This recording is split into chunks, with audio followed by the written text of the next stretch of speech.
avait quelqu'un qui a dit que je peux pas jouer aux poupées, et après j'ai pleuré. Bienvenue sur Papatriarcat, le podcast qui réfléchit à la parentalité au XXIe siècle pour l'affranchir du modèle patriarcal. Dans cet épisode, j'ai le plaisir de recevoir Fabrice Florent. Alors peut-être que vous le connaissez pas, il est notamment le créateur du site Mademoiselle, il a fait plein d'autres choses et, une fois n'est pas coutume, c'est lui qui se présentera un peu plus tard. Il est aussi papa bien sûr, et donc on va se parler de différents sujets. Comment être père quand on crée une boîte ? Quels regrets on peut avoir ou pas ? Comment parler de sujets intimes avec ses filles qui sont ados ? Comment accompagner ses enfants dans un environnement comme le collège quand on y a soi-même connu le harcèlement ? Comment parler à ses enfants du harcèlement que l'on subit sur les réseaux sociaux ? Autant de questions qui amènent un partage d'expériences précieux de la part de Fabrice. Merci beaucoup à lui pour son temps, pour son expérience, pour ses échanges et pour sa confiance. La première question sera donc, mais qui est Fabrice Florent ? Je vous souhaite une très bonne écoute. Je suis un homme cis hétéro, blanc, quadragénaire, j'ai 44 ans. Je suis également père de 2 adolescentes qui s'appellent Lina et Kim, qui ont 15 et 13 ans respectivement. Et dans la vie, je réalise, pour l'instant en tout cas, des podcasts d'interview où j'interviewe des gens dans mon canapé ou ailleurs pour leur parler de plein de sujets différents. Voilà. Donc j'ai un podcast sur la paternité, j'ai un podcast où je fais parler des mecs. Alors un podcast où je fais parler des pères de paternité, j'ai un podcast où je fais parler des mecs de masculinité, j'ai un podcast où je fais parler des gens qui ont plutôt réussi, ou en tout cas dont on se dit qu'ils ont réussi. Je leur fais parler de leur parcours vers le succès, c'est très intéressant aussi. Et là, mon petit dernier, c'est que je fais parler des gens de leur rapport à l'argent. Et ça va être un sacré délire aussi. Je recommande d'ailleurs, j'ai écouté le premier épisode. Merci. Et non, mais vraiment, ça a été un très beau moment. Je pense que c'est un vrai sujet, y compris dans la parentalité. Je pense que l'argent dans la parentalité, il y a vraiment un truc à creuser, tu vois. Exactement. Mais ça sera sûrement dans ta ligne éditoriale de génie. Moi, on a déjà eu l'occasion d'enregistrer un petit peu sur tes débuts de daron, et je te remercie encore pour cette contribution qu'on peut retrouver dans mon livre « Tu vas être papa ». Je vous invite à acheter le livre, à écouter ces 15 minutes avec Fabrice. Parce qu'on va pas les refaire. Ça vaut la peine En fait, on va pas les refaire aussi. Donc voilà. Mais rien que pour ça. Non, mais mine de rien, on dit des trucs super. Tu sais que je l'ai réécouté en préparant cet épisode. Et on dit des trucs super. Et tu dis des trucs super. À un moment, je dis un truc super. Voilà, quand même. Et d'ailleurs, tu me dis merci de dire ça. Et je trouve ça super chouette. Et moi, il y a plusieurs choses que, pour le coup, par rapport à toi, j'ai vraiment envie de te poser des questions que moi, je me pose sur toi, tu vois. Ok. C'est-à-dire que Fabrice Florent, c'est aussi le fondateur d'un média féministe. A-t-on droit de dire féministe ? Oui, on a le droit. Un média féministe qui s'appelle Mademoiselle. J'ai arrêté de le dire, pour ce qui me concerne. D'accord, mais le média, lui, il est féministe, on peut le dire. J'ai arrêté de le revendiquer aussi à un moment donné. Mais Mademoiselle. J'ai arrêté de le revendiquer. Ah ouais, j'ai arrêté de revendiquer Mademoiselle comme étant féministe. C'était trop de pression. C'était une étiquette que j'étais fier à un moment donné de me coller. Je me disais c'est quand même super qu'on le revendique parce qu'en fait j'avais la sensation que c'était ça qu'on était en train de faire. Mais ça nous a collé une étiquette et des attentes sur toute une partie du lectorat beaucoup trop grande. Alors qu'en fait, je me suis rendu compte, moi, que juste en fermant sa mouille et en arrêtant d'être fier de le revendiquer, parce qu'en fait, c'était que égotique, hein, tu vois, vraiment, c'était à la fois égotique, mais aussi quelque part politique, parce qu'il y avait un peu un côté... si nous, on le dit pas, qui va le dire, quoi, tu vois. C'était il y a longtemps, hein, c'était en 2010, tu vois, 2009-2010, donc c'était un petit bail. C'était avant que ce soit cool, en tout cas, d'être féministe. Et donc il y avait à la fois cet aspect un peu politique de en fait il faut le revendiquer parce que c'est important et c'est comme ça qu'on va démocratiser un peu l'usage du mot, etc. Mais ça nous a collé énormément de pression et c'était aussi beaucoup d'ego, quoi. Il y avait un vrai côté attends, mais c'est ça qu'on est aussi, tu vois, c'est à ça il faut qu'on se raccroche, alors qu'en fait pas du tout, on avait juste qu'à faire les choses parce qu'en fait en vrai on le faisait et après on a arrêté de dire qu'on l'était et on a continué à le faire. Je suis très content de commencer par une parenthèse. euh, pour le coup. Et non, mais c'est très chouette parce que moi, je trouve ça très intéressant parce que tu sais que bon, on se parle régulièrement. Tu sais que moi-même, j'ai arrêté d'utiliser le mot féministe ou allié depuis depuis plus d'un an maintenant, me concernant en tout cas. Parce qu'en effet, c'est vrai que ça peut entraîner déjà une espèce de d'ego trip qui est pas du tout agréable ni pour soi-même, ni pour l'entourage, ou pour les gens qui peuvent écouter les contenus, je pense. Euh, et en plus, c'est vrai qu'il y a quand même une sacrée pression parce qu'il faut une parole parfaite, parce il faut des sujets parfaits, il y a quand même de très très grosses attentes de perfection, je trouve, à partir du moment où tu colles ce mot quelque part. Et, euh, et ça peut être assez complexe. Moi, la question que je me posais surtout, c'est que c'est quand même cette boîte, un petit peu, cette boîte que tu as créée, mademoiselle.com, c'est quand même un gros média, c'est quand même une histoire de succès, pour reprendre le nom d'un podcast bien connu. Et, et toi, en tant que père, quel rôle ça a eu, mademoiselle, dans ta construction de père? En tant que père, au niveau Ah, tu entends bien à tous les niveaux, donc on va commencer par un niveau, si tu veux bien. Au niveau de tes réflexions, du fait d'avoir des filles. Est-ce que mademoiselle a joué un rôle, et si oui, lequel? Énorme. C'est la construction. En fait, mademoiselle a tellement contribué à l'homme que je suis aujourd'hui, en fait, que forcément, ça a aussi contribué au père que j'ai été, que je suis toujours, que j'ai été, en fait, en tant que patron. Et parce que en fait, quand je dis j'étais, c'est parce qu'en fait, je suis plus patron aujourd'hui, donc j'ai un peu ce truc. Mais surtout, en fait, dans le plus jeune âge, en fait, je trouve que c'est des moments qui sont vraiment charnières, en fait. Et bah alors, l'histoire veut et la légende raconte que en fait, on a conçu notre première fille le jour où j'ai lancé Mademoiselle. Bon, ce qui est une info avérée en plus, parce que vraiment, voilà, j'ai lancé Mademoiselle le 1er octobre 2005 et notre fille est née le 30 juin 2006, donc autant te dire que on est vraiment sur 9 mois plus tard. C'est quand même bien réglé là. Et en fait, à l'époque, il y avait un forum.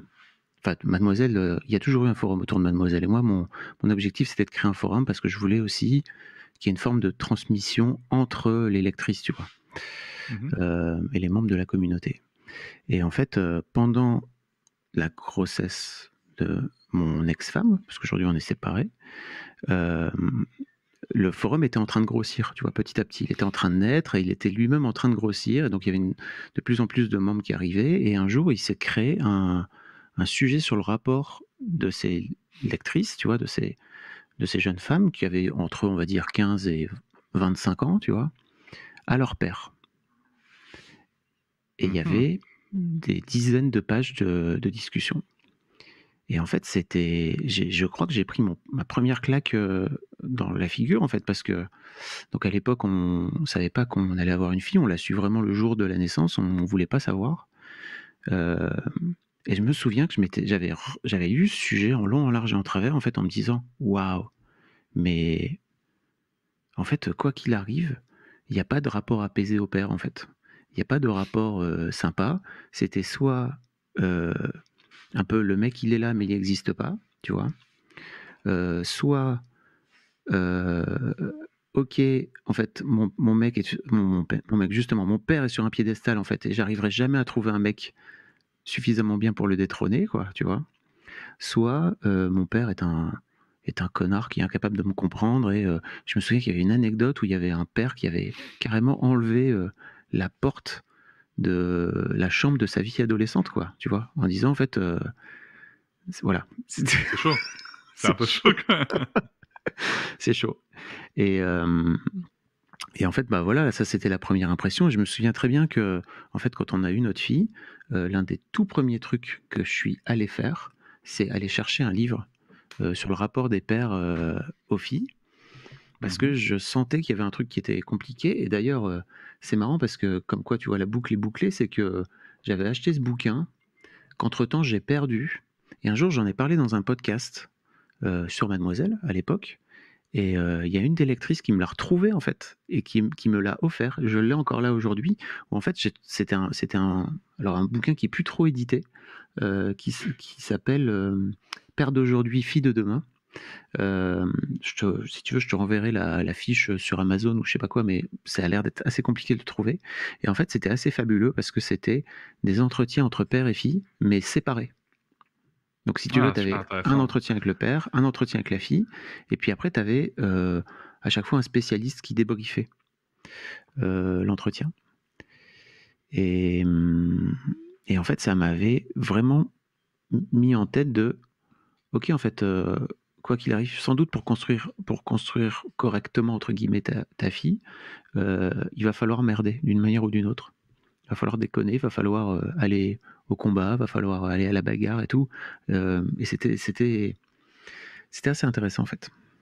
Donc ça, c'est vraiment sur le petit âge. Mais après, si tu veux, mademoiselle, comment te dire à quel point ce travail au quotidien avec ces jeunes femmes géniales qui travaillaient avec moi m'a construit moi en tant que père, en tant que mec, en tant que père donc, m'a incité à aussi prendre conscience parce que j'avais des exemples, tu vois, de jeunes femmes cool qui avaient été élevées par des parents qui avaient eu parfois des rapports ultra compliqués avec leur père aussi, parce que parfois on en discutait, tu vois, que ce soit d'ailleurs dans le cadre du boulot, parce que parfois ça pouvait faire des articles, ou de temps en temps à la pause déj, quoi, où je les entendais me raconter des trucs entre elles, où je me disais putain, c'est pas évident, quoi.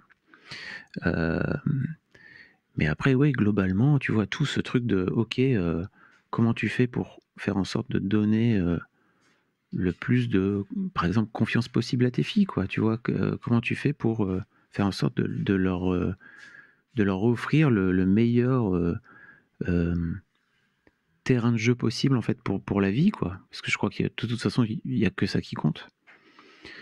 Et pour boucler un peu, c'est que en fait donc j'ai fondé ce média enfin tout seul ou presque, en tout cas je l'ai créé à partir de rien, quoi, tu vois, et je l'ai amené, il y avait 35 salariés à un moment, la boîte faisait 2 millions d'euros de chiffre d'affaires, je crois aussi que le média a fait plein de choses pour les jeunes femmes d'une manière générale. En tout cas, c'est ce qu'elles me disent. Encore là aujourd'hui régulièrement, je reçois des messages qui qui m'ouvrent un peu le cœur en deux à chaque fois, quoi, parce que c'est assez ouf de se rendre compte de à quel point tu as pu avoir en faisant un truc au quotidien, tu vois, un impact sur la vie de jeunes femmes qui viennent te voir 5-10 ans plus tard en te disant bah merci, en fait, je suis la meuf que je suis aujourd'hui grâce à Mademoiselle, quoi. Et tes filles, elles te remercient de ce travail-là? Elles connaissent Mademoiselle ou... Non, parce qu'en fait, c'est trop drôle. Non, parce qu'en fait, pour elles, je suis leur père, tu vois. Ouais. Et de temps en temps, je leur envoie des petits messages pour partager un peu, tu vois, les messages que je reçois, mais pas vraiment pour. C'est pas vraiment égotique, en fait. C'est juste pour leur dire, tenez, regardez, en fait, c'est cool d'avoir un impact cool. C'est possible d'avoir un impact important sur les gens, en fait, juste en ayant monté ton truc dans ton grenier et de l'avoir fait grandir au fil de l'eau et avec le temps et au bout de 15 ans, quoi.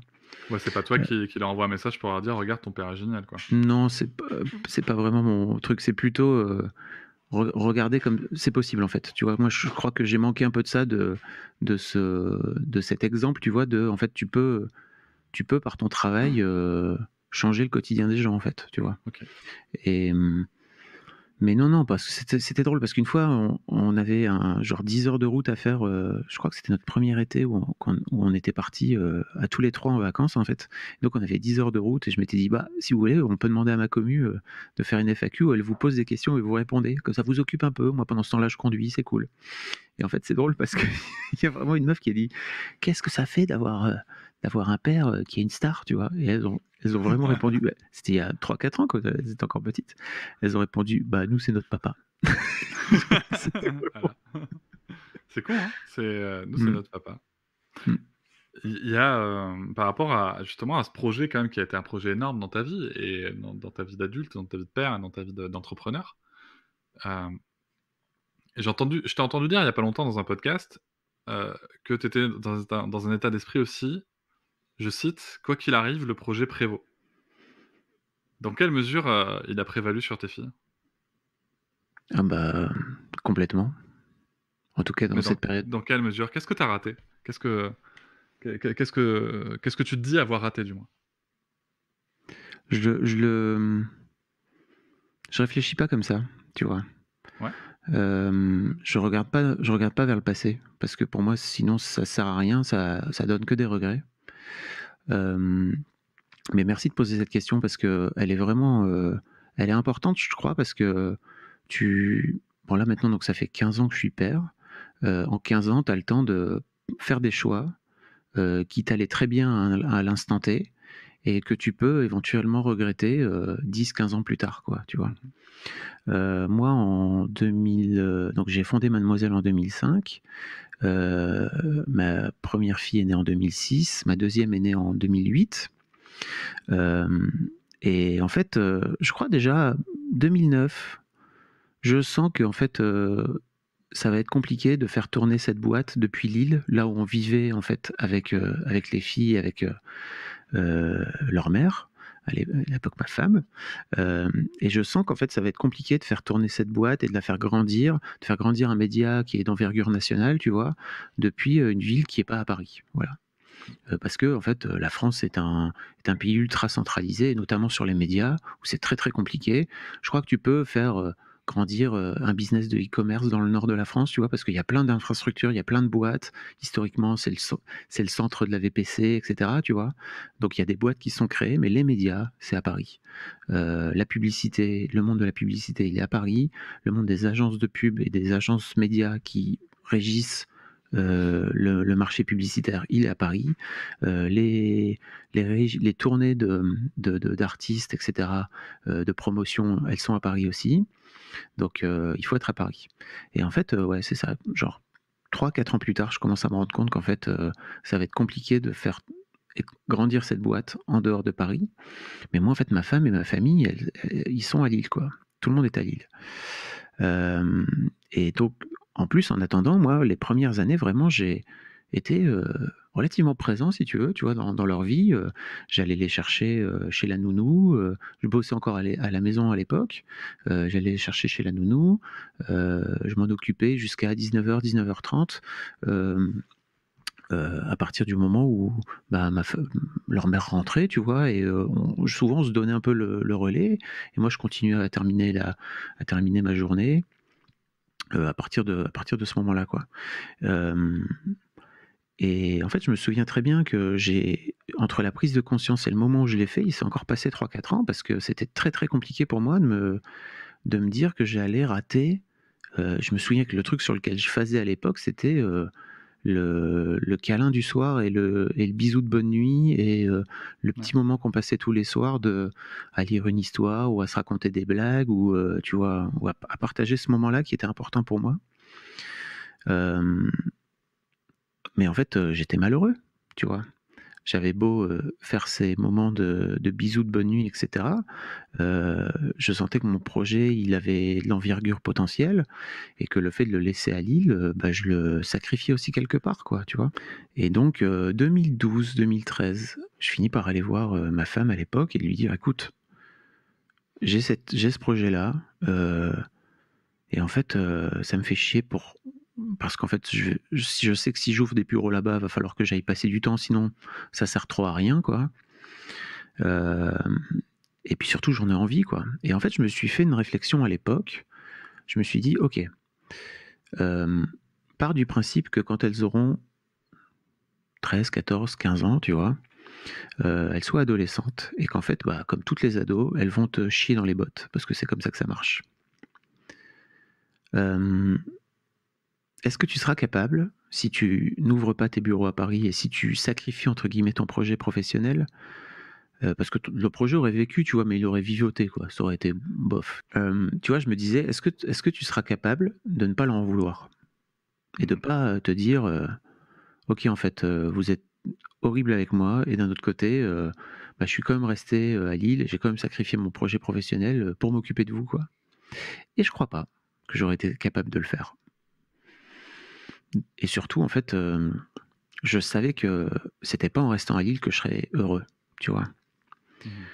Donc j'ai fini par ouvrir ces bureaux et par partir, on va dire, du mardi matin au vendredi après-midi, où je passais de ce fait-là moins de temps avec elle.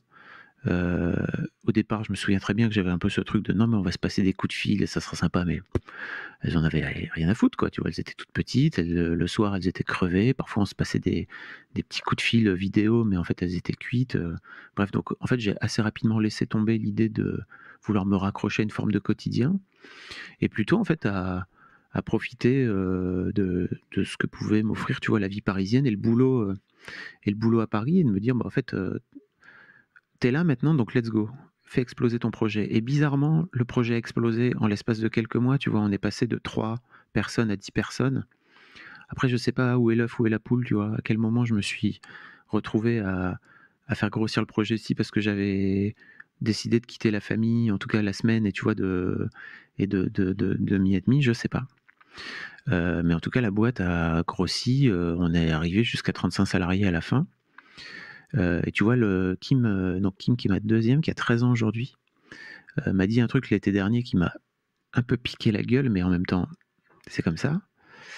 Elle m'a dit, et puis pas méchamment en plus, tu vois, mais elle m'a dit: «Écoute, je me souviens plus de quand tu étais là». Ouais. Et moi, je sais, je m'en souviens très bien parce que vraiment, tu vois, on a eu au moins 3-4 ans, tu vois, de journées.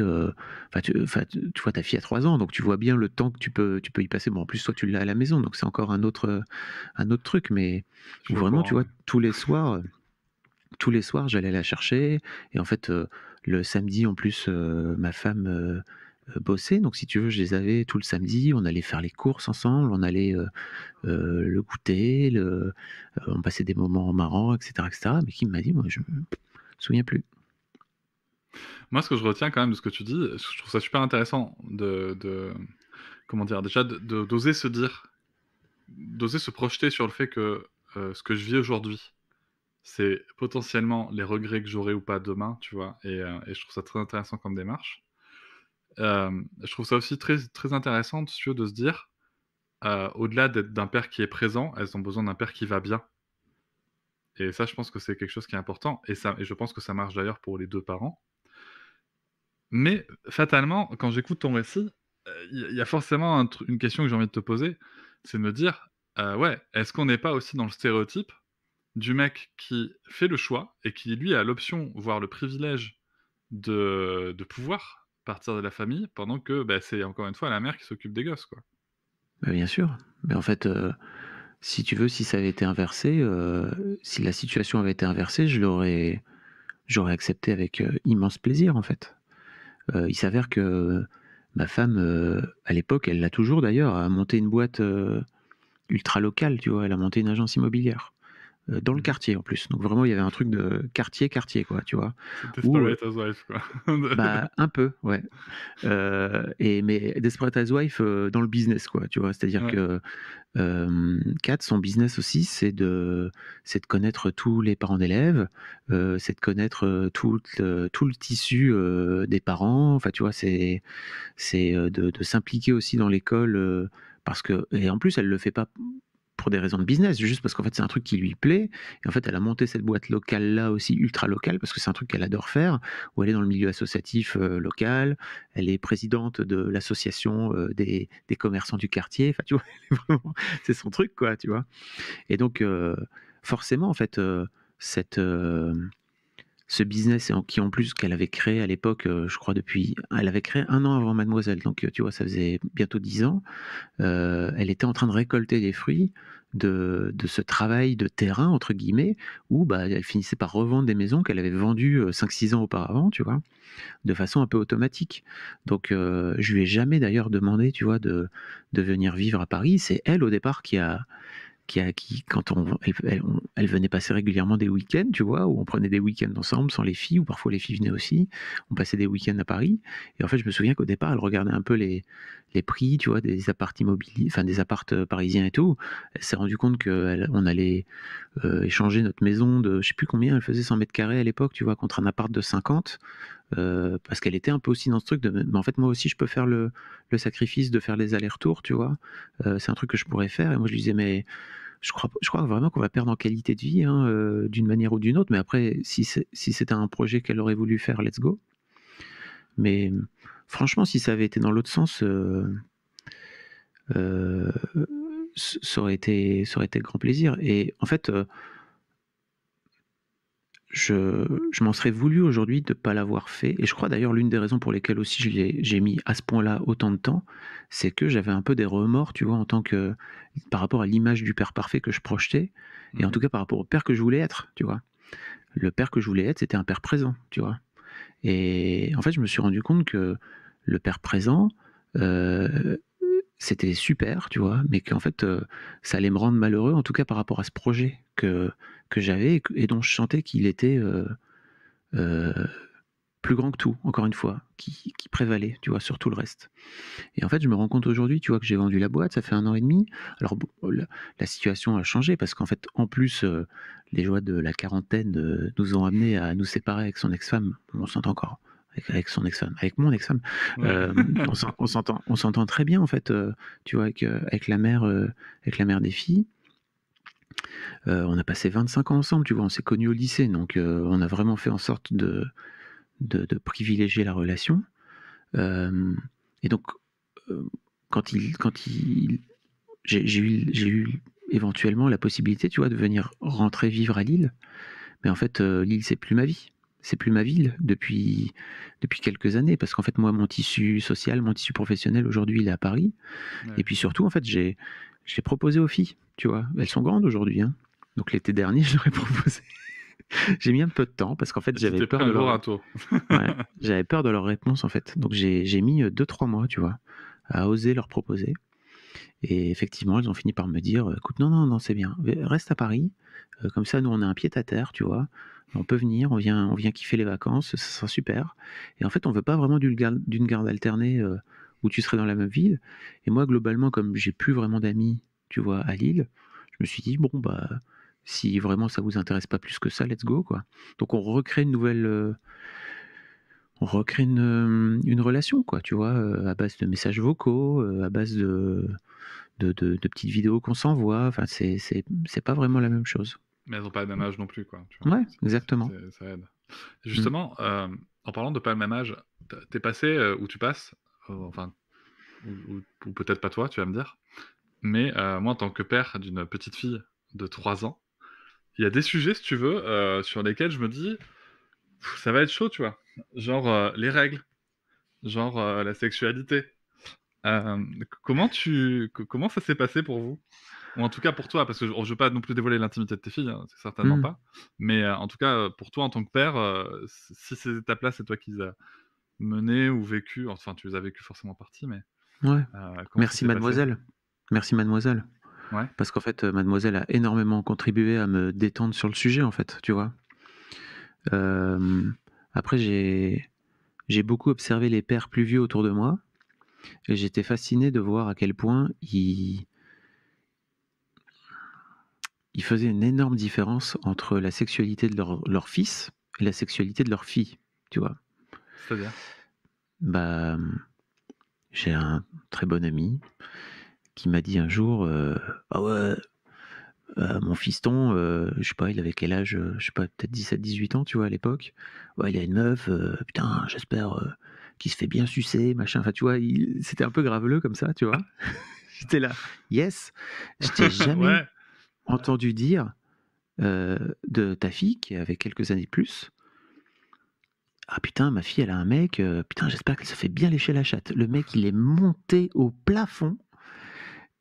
Il m'a dit, mais ça va pas te parler comme ça ou quoi? J'étais là, bah, non, mais en fait, pourquoi tu fais un double standard comme ça, tu vois? Je trouve ça dingue. Et tu vois, je lui ai renvoyé ce truc-là, et vraiment, je l'ai choqué, tu vois, à ce moment-là. Et je lui ai dit, mais en fait, moi, ça me dérange pas que tu parles de la sexualité de ton fils aussi ouvertement, mais pourquoi tu parles pas de la sexualité de ta fille de la même façon?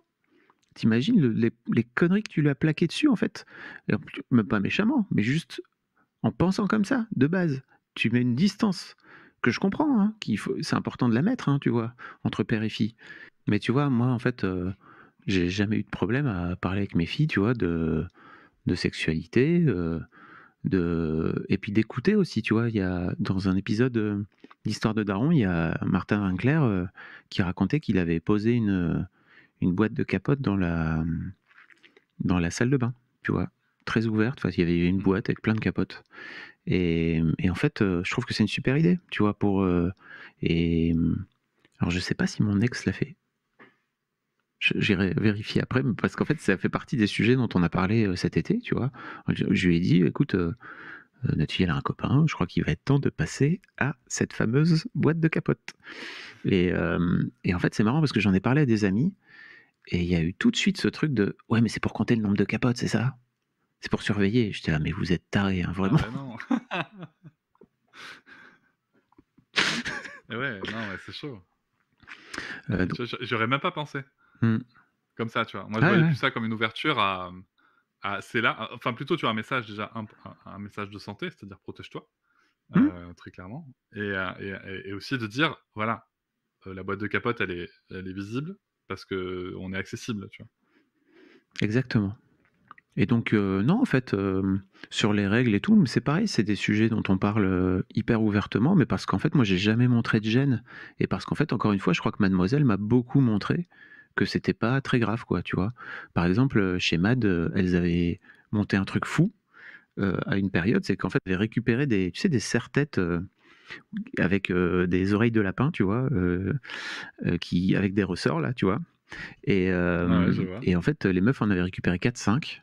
Et en fait, elles avaient décidé, quand elles avaient leurs règles, ou leur premier jour de règles, ou je sais pas, enfin en tout cas, elles avaient mis une règle en place où elles se foutaient le serre-tête. En fait, c'était un peu... Fais gaffe. Si tu viens me parler, peut-être ça peut partir. C'est bien de le savoir. J'ai une autre question pour toi. Parce que tes filles sont grandes. Tu dois en avoir une au lycée, c'est ça? Début lycée, seconde. Et une au collège? 4e. Et des fois, le collège, ça peut être dur. Ça peut être des périodes très compliquées. Et j'ai cru entendre dans un épisode d'un podcast que le petit Fabrice de 12 ans, ça a été compliqué pour lui, le collège. Oh yeah. Et en fait, je me demandais, quand j'ai entendu cette phrase, le premier truc que je me suis dit, c'est comment, quand toi, tu as un aussi mauvais souvenir du collège avec du harcèlement, comment est-ce que tu appréhendes tes filles qui vont aller au collège? Bah, la vie m'a rendu ce service. Qu'en fait, ma fille aînée s'est fait harceler dès l'école primaire. Ah ok, donc, d'accord. il n'y a même pas eu Super. besoin d'attendre le collège pour revivre une situation de harcèlement. D'accord. CM1. Elle est tombée sur une fille horrible qui a entraîné sa bande de potes à la harceler. Alors c'était... C'est à quel âge là? CM1, 8-9 ans. Ah d'accord. Et en fait, on s'en est rendu compte, petit tips pour les parents, parce que si tu veux, moi je partais du principe que justement, en ayant vécu ça, tu vois, j'arriverais à le repérer d'une manière ou d'une autre. Mais pas du tout. Pas du tout parce que... alors déjà en 2000... quand elle avait 8 ans, j'étais déjà parti à Paris. D'accord? Donc j'étais pas là au quotidien.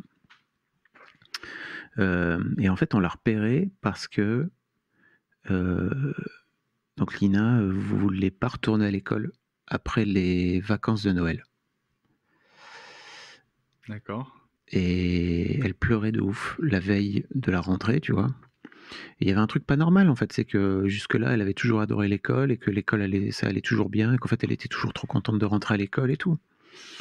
Je crois que j'ai mis 2 heures à lui tirer les verres du nez, de façon...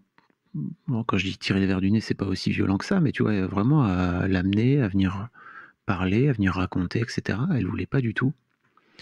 Et en fait, quand elle a fini par sortir le dos, bah ouais, je suis vraiment tombé du grenier à la cave, quoi, tu vois, c'était vraiment pas... C'était pas évident. Ce que j'ai fait, c'est que j'ai demandé à... J'ai convoqué... Je sais pas si c'est une bonne solution avec le recul, hein, mais en tout cas, voilà ce que j'ai fait à l'époque. J'ai demandé à tout le monde, donc aux parents de tous les enfants, plus à l'instit, tu vois, qui était génial, hein, d'ailleurs par ailleurs. Je les ai convoqués.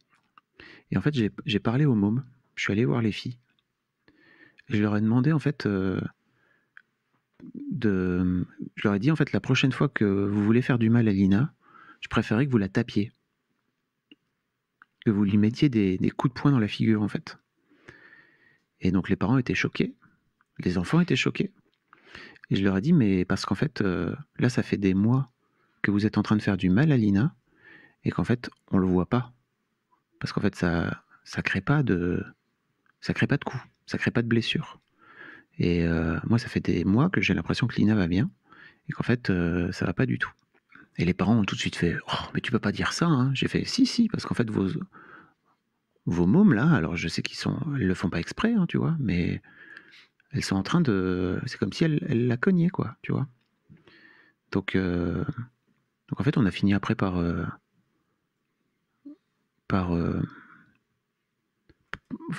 demander de s'expliquer, en fait, juste en se rendant... Enfin, les gamines ne se rendaient pas compte, en fait, tu vois.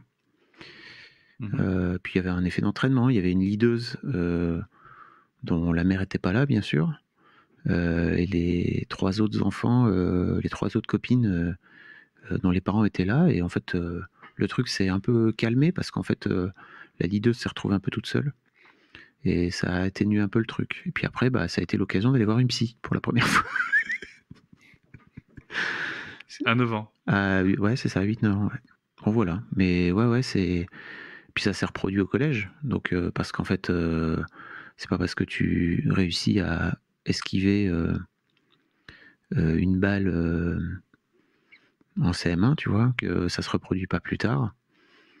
Mais en fait, c'est cool parce que j'ai l'impression qu'au collège, elle a fini par toucher le fond, tu vois, de façon un peu dure. Elle a fini par faire une semaine en HP. Enfin, ça n'a pas été une période très très facile. Mais ça lui a permis de pouvoir comprendre un petit peu aussi ce qu'elle attendait d'elle, ce qu'elle attendait des autres. Et puis bizarrement, aujourd'hui, elle a un groupe de copains hyper positif. Elle a plus de personnes toxiques, et quand il y a des personnes toxiques qui veulent venir toquer à sa porte, quoi, tu vois, pour le coup, elle les laisse plus rentrer, quoi. Et tu vois, à côté de ça, la petite deuxième, elle est pas du tout là-dedans. Elle a un bouclier naturel, très efficace. En gros, si tu me saoules, ça dégage. Filtre à connard intégré, bonjour. Ouais, c'est ça. Les enfants sont pas... Et toi, quand... Ouais. Ouais. Non, j'allais dire, les enfants sont... C'est marrant, en fait, que d'un enfant à l'autre, ils aient pas le même rapport au monde, quoi, tu vois. Moi, c'est un truc qui me fascine dans les fratries, ça. De voir que des enfants qui... On dit souvent qu'ils ont le même environnement, mais en fait, non, ils n'ont pas le même environnement parce qu'on n'est pas les mêmes parents. Parce qu'on n'est pas... Tout change, en fait. Clairement. Même si c'est le même sexe, même si c'est le même genre, tout change. Ouais, 2 ans d'écart, enfin, tu vois, nos filles ont 2 ans d'écart, on n'a pas eu du tout la même éducation, quoi. Je crois qu'il faut vraiment se leurrer pour partir du principe que tu as la même éducation avec tes enfants, quoi. Et c'est ça. C'est compliqué. Le simple fait qu'il y ait un rapport, de toute façon, de fratrie, de position, fait que c'est pas pareil. En tout cas, c'est pas ressenti pareil. Exactement. Faire son mieux, mais c'est pas ressenti pareil. Et toi, en tant que père, comment tu t'es senti? Parce que il y a quand même ce moment où tu vois ta fille qui souffre. Il y a ce moment où ça peut réveiller ce que toi, tu as traversé.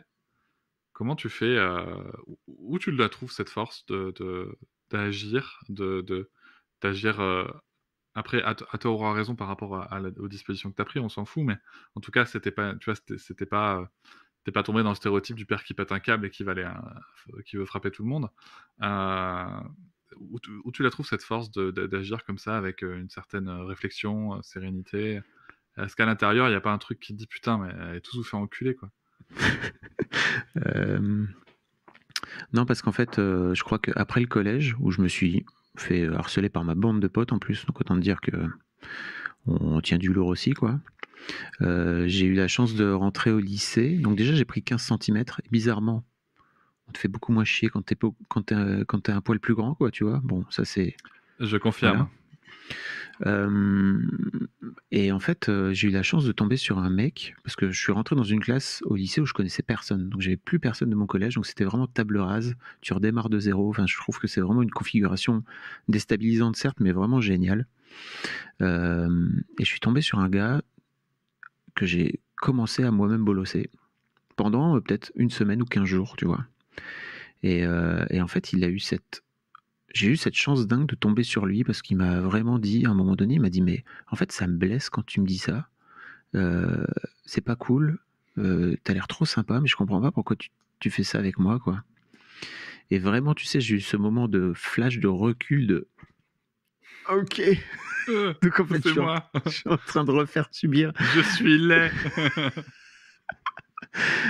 parce que bon, bah, voilà, en fait, en général, souvent les harcelés, enfin les harcelés deviennent des harceleurs, hein. C'est un grand classique, c'est tout comme, Tu sais que, je vais confirmer ton propos puisque moi quand j'étais au collège, je vais pas m'étendre plus dessus, hein, mais c'est juste, j'étais petit, enfin j'étais de taille normale plutôt, dans la norme et assez gros et enfin enrobé en tout cas et en fait je suis parti, 3 semaines au Burkina Faso.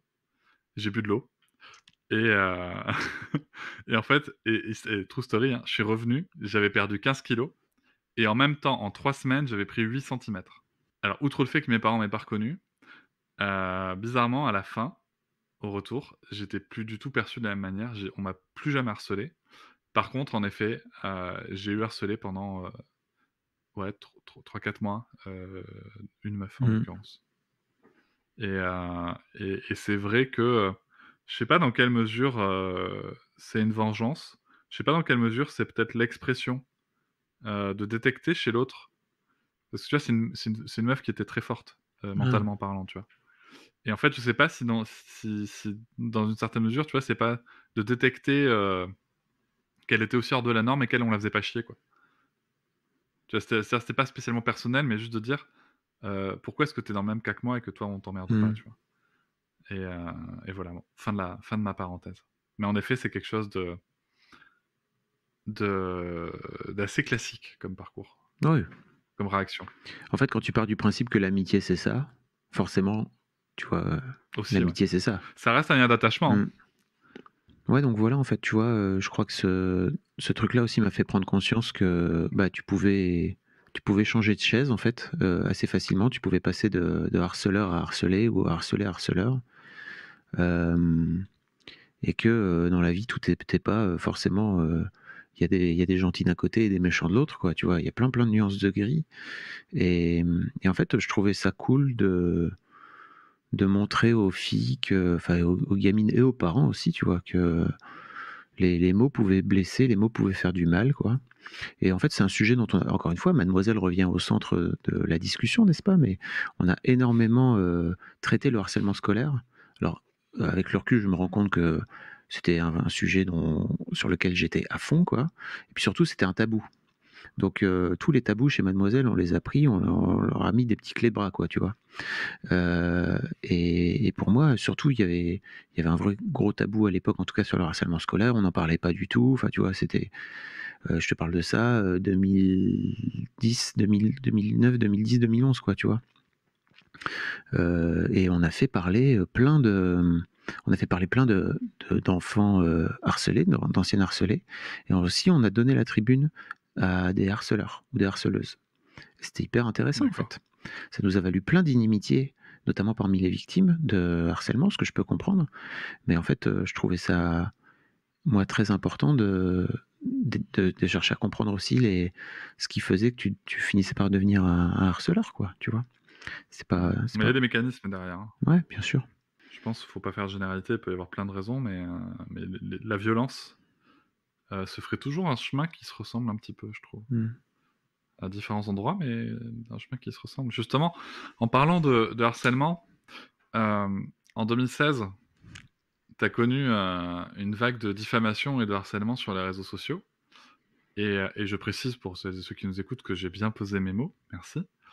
Moi, ma question, c'est pas le harcèlement en lui-même, c'est plutôt comment, en tant que père, parce que c'est quelque chose forcément qui te touche, ce genre de moment, Comment, en tant que père, tu en parles? Si tu en parles à tes enfants, comment est-ce que tu leur en parles? Quand toi, tu vas Euh, vraiment pas bien, quoi.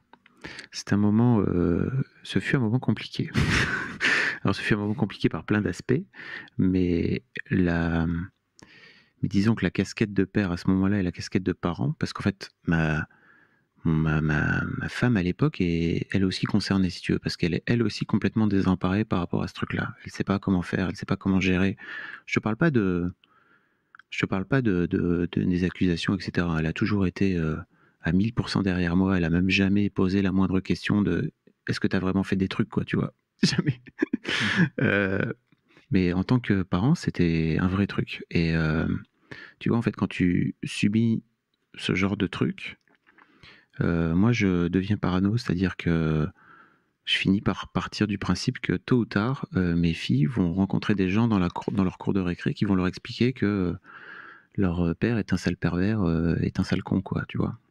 Et elles ont, à Mmh. l'époque, 8 et 10 ans. Donc c'est vraiment petit. Donc bah, j'ai pris... Ouais, petit et en même temps, ça comprend et ça parle déjà beaucoup, tu vois, Exactement. de Mais l'actualité à cet je âge-là, vais quoi. je te raconterai après parce que, en fait, mes filles voient bien que... Enfin, mes filles sentent tout de suite, en fait, que ça va pas. Et pourtant, j'ai vraiment fait en sorte, tu sais, de faire comme Danny Boone dans le sketch, là, je vais bien, tout va bien. Et en plus, je l'ai vraiment faké parce que dans ma tête, j'ai tellement mis le trauma sous un tapis, si tu veux, que je suis vraiment rentré, genre 2 jours après, je suis rentré à Lille et j'étais vraiment dans cet état-là, quoi. Non, mais t'inquiète, tout va bien, ça roule, pas de problème. À l'intérieur, j'étais détruit, mec. Détruit. Euh, donc ouais, je la joue comme ça et en fait, effectivement, pendant le week-end, la question se pose, tu vois, de comment ça va grossir, est-ce que ça va grossir? Et en fait, tu vois, notamment, il y a des amis de Kat, donc mon ex, qui lui envoie des messages qui ont strictement rien à voir avec Internet, qui sont dans le game de l'immobilier lillois, tu vois, et qui lui envoie un message pour lui dire comment ça va ton mec au fait. Donc là, tu te dis ok, c'est en train de, tu vois, c'est en train de sortir de la sphère parisiano-parisienne médiatico-médiatique, quoi, tu vois. Rue 89 avait fait un article, enfin bon, bref, c'était terrible. Un article sur rien d'ailleurs, mais bon, fabuleux.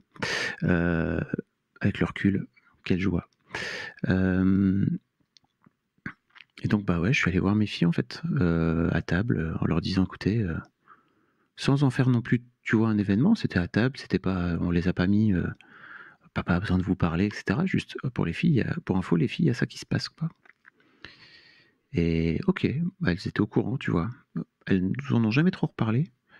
Alors après, bien sûr, elles ont vu que papa est allé en thérapie, que maman était extrêmement perturbée parce qu'elle savait pas comment gérer ce truc-là, que ça nous a secoué le couple à tel point que 5 ans plus tard, enfin 4 ans plus tard, on décide de se séparer. Donc, euh,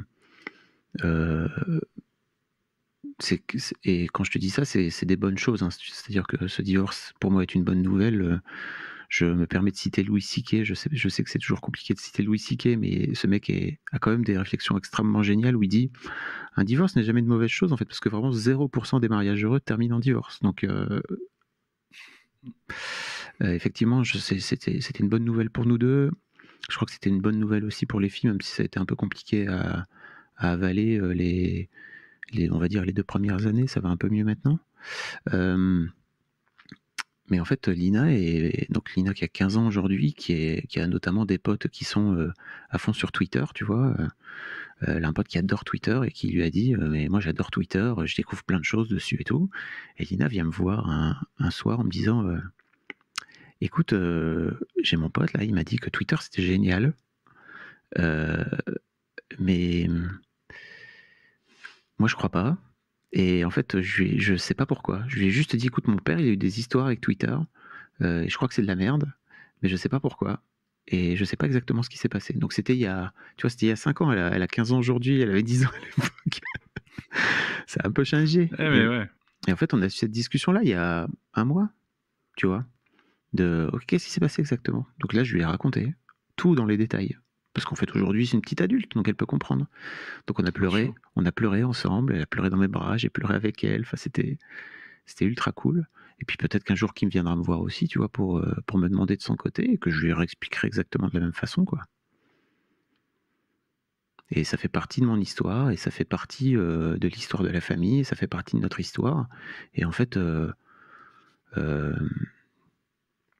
ça m'a amené en thérapie. Donc en fait, c'est sans doute le plus beau cadeau, avec le recul, qu'on pouvait me faire, quoi.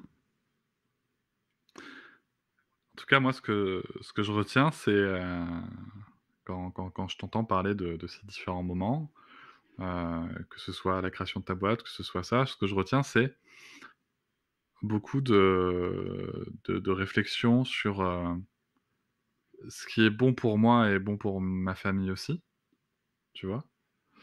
Et aussi beaucoup d'ouverture à se comprendre, même entre père et fille, tu vois? Et fille et père. Enfin, entre fille et père, ça c'est bien leur choix, tu vas me dire, mais en tout cas, le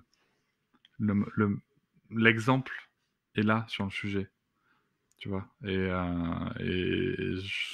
c'est quelque chose, moi, en tout cas, vers lequel je tends, de verbaliser, bon, la mienne a 3 ans, donc on va se calmer sur les sujets, mais en tout cas, de me dire ça, c'est quelque chose, je pense que c'est important de verbaliser, d'expliquer ce qu'on ressent, parce que ça ouvre aussi la porte à le jour où elle aura quelque chose, de savoir que, si moi je l'ai fait, elle peut le faire, quoi. Les En fait, il y a rien de mieux que d'éduquer par l'exemple, je crois. C'est-à-dire qu'il y a pas vraiment de meilleure façon de faire, tu vois? Et en fait, à l'époque, c'était avant tout le délire de charge mentale, et cetera, et cetera. Enfin, le délire, pas le délire, mais en tout cas que le sujet sorte sociétalement aussi fort, quoi. Hem, Mon ex m'avait dit un truc très juste. Elle m'avait dit: «Écoute, heu, tu gentil de te dire féministe et tout, mais en fait, globalement, dans la maison, tu fais pas grand-chose». Et c'est vrai que c'était le cas, puisqu'en plus, tu vois, j'étais, comme tu le disais tout à l'heure, j'avais eu cette chance et ce choix de pouvoir, quitter la maison, tu vois? Et c'est vrai que je faisais pas grand-chose parce que, bah, globalement, j'étais à distance. Heu, L'histoire voudra que plus tard, j'ai tenté de venir m'intégrer dans l'organisation géniale de mon ex-femme, et que j'ai quand même pas mal foutu le bordel en temps. Donc finalement, je sais pas trop si c'était une bonne idée, mais en tout cas, il y avait une volonté, tu vois? Et en fait, elle avait raison. Elle m'avait dit: «Mais tu es gentille de dire que tu es féministe, mais en attendant, tes filles, elles te voient pas, tu vois, genre, faire le linge, t'occuper de tout ça». Et je lui avais dit: «Mais ouais, tu as raison. Tu as raison». Et en fait, ce qui me fait marrer, c'est qu'aujourd'hui, bah, elles me voient m'occuper de mon propre tu vois? Je leur fais à manger, enfin, tu vois? Mais simplement, on en a reparlé il y a pas très longtemps d'ailleurs. Je lui ai dit: «Tu sais, ça a été compliqué pour moi aussi, parce que c'était compliqué pour moi de mettre en action, en tout cas au sein du foyer, tu vois, les trucs que je pouvais apprendre par ailleurs, parce que, en étant à distance, c'était pas forcément le truc le plus évident à faire, quoi». Et l'air de rien, ce divorce, cette séparation m'a vraiment permis de pouvoir me prendre en main aussi, et de pouvoir même tester, tu vois, mes skills sur certains trucs. Je savais que j'aurais aucun problème, tu vois, pour gérer mon ménage et ma lessive et tout ça. Heu, mais et puis même, tu vois, j'ai appris à faire la cuisine, tu vois? Et je crois aujourd'hui que je suis bien meilleur en cuisine que la mère de mes filles. En tout cas, c'est ce qu'elles disent, et moi je suis là: «Yes!» Non, je déconne. Je plaisante. Heu, Le vieux mythe de la bataille à distance, ouais, non, c'est non. ça. Non, non, pas du tout. En plus, on n'est pas là-dedans. Mais je trouve ça cool aussi de leur montrer qu'il y a une alternative, tu vois? Que Ouais. c'est possible, et tu vois, je sais que, enfin, tu vois, mon ex, par exemple, il faut que rien bouge. Enfin, tu vois, elle adore que tout soit programmé dans la journée, et cetera, et cetera. Bah, quand c'est avec moi, en fait, c'est beaucoup plus détendu, et en fait, au final, on finit quand même par faire des trucs, je trouve ça assez cool, finalement. Ça donne un peu d'air aussi aux filles, tu vois? Elles ont maintenant 2 modèles d'éducation, là où avant, elles en avaient peut-être un et demi, parce que je venais faire peut-être le Non, mais c'est demi, bien. quoi, tu vois? Ouais, c'est bien, c'est-à-dire que même, encore une fois, même en étant moins, présent en termes de prorata de temps, il y a aussi le qu'est-ce qu'on fait de ce temps qui nous est imparti, et j'aime bien cette vision-là. Merci beaucoup Fabrice. Avec plaisir. Je vous remercie de m'avoir écouté. Je vous invite à vous abonner, et nous pouvons aussi nous retrouver sur Facebook, Instagram et sur le blog papatriarca.fr. À bientôt.